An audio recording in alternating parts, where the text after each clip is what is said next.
Hey everyone, welcome back to Williamson Ridge Outdoors. Today, I'm going to show you how to take the front loader off of a Kubota M6060. I know there's some videos and stuff on there about some of the smaller tractors and stuff like that, but I just wanted to show these utility size tractors and stuff that it's just as easy on these, and I'll show you the steps of how to do that. Alright, so let me show you how simple this is. This setup, the LA1154 front end loader, has kickstands on it, and those are right here. You just pull out the pin that falls down, which actually you need to have the loader up in the air, which I'll go ahead and raise that up.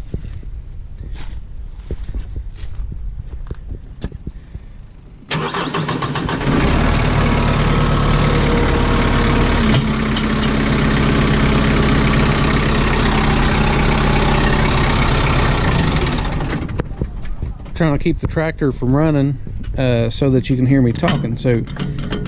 But that thing, once you pull the pin up here, then this kickstand arm slides over and there's a hole, and then you just put your little pin back in there, your deal, and you just do it on both sides.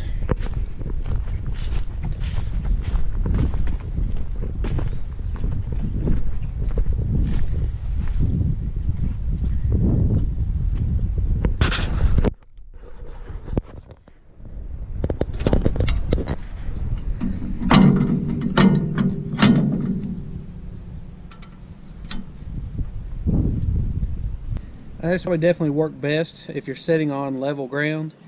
If your tractor's kind of off pitch, whenever you're trying to get everything unhooked, then it'll come off and your loader will pitch to the side, and it's doable. I've done it before, like on not perfectly level, but it definitely helps if you've got a flat surface to be able to park it on, whether it be concrete or gravel, as long as it's something that's going to kind of stay solid and the front loader can't pitch over to one side or something like that. So, but next we just take down, we're going to set the weight, set the loader down, and actually pick up the front end of the tractor a little bit.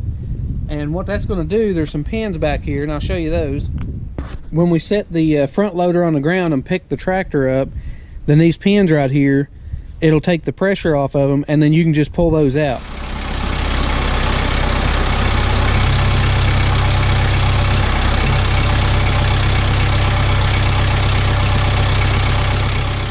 So I'm going to show you the pins. I don't know if you can hear me good or not, but I'll show you the pins.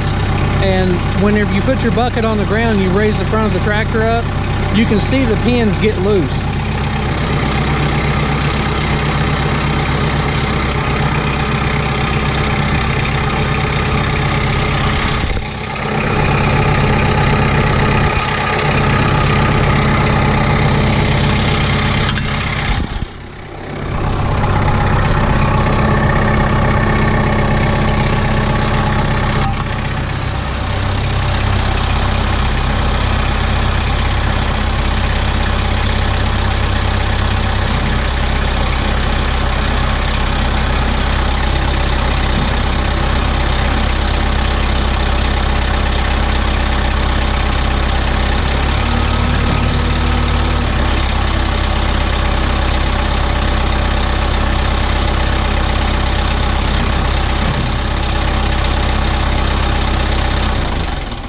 So once you pull those pins out, then you just tilt your bucket back, because you already have it.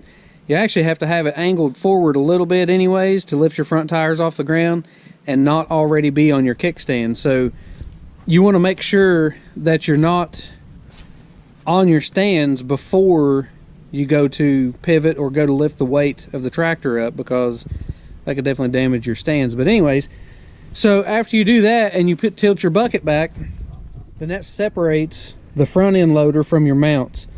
So of course you pull your pins out, it's got holders right here, you just drop them down in there. And the next thing is just to unhook your hydraulic lines, and you want to use your controls and take all the pressure off your lines so that you can unhook them easily. And when you do that, you'll see the loader move a little bit. but that kind of just puts it into its neutral position. And actually, you see that it actually raised up there, but everything kind of goes to a neutral position with it, and that's the way it's designed to sit there. And I'm just moving the controls in all different directions in order to take all the pressure off all 4 lines. So then you can just reach in here and they just unplug.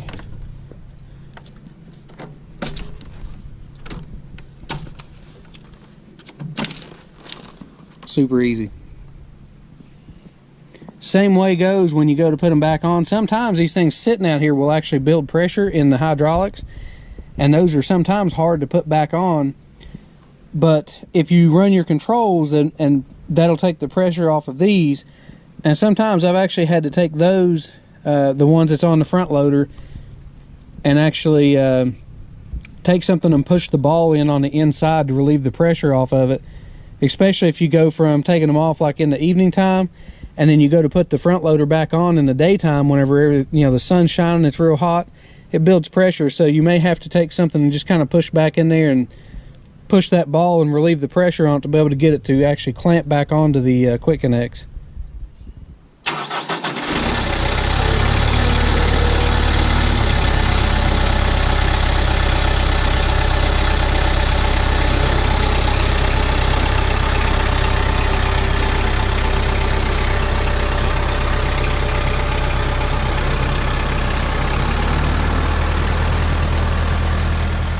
So that's really a simple process. It's not a big deal, and most of the time I can take that thing off in less than 5 minutes easy, and I can put it back on probably about the same or less. And it takes me just a hair longer because I've actually got some extra hydraulic lines that I run off of the rear remotes, and so just making sure I keep my lines out of the way whenever I'm backing up, and plus I have to unhook them because that's how I run my grapple right now. I don't have a third function, so I have some extra long hoses that I run to the back of the tractor and run them off the rear remotes, and serves its purpose for now. I eventually want to get rid of these hoses and get them off my tractor and get them away, and because it is a little, I have to unhook them and run them from the back of the tractor, and then tie all this up, get it out of the way, so when I back out of the way I'm not hanging up on stuff. But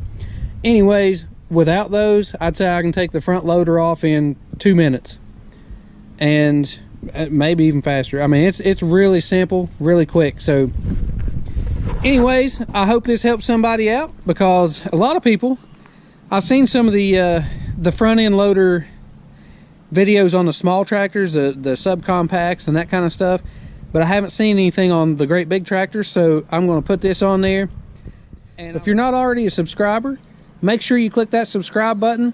We're all the time doing videos like this outdoors. Hopefully there's things that I can have that will show some how-to stuff. I do reviews on stuff. I have RC cars, I have guitars, guns, the whole 9 yards. Anything outdoors you can pretty much think of, then we pretty much try to do stuff like that.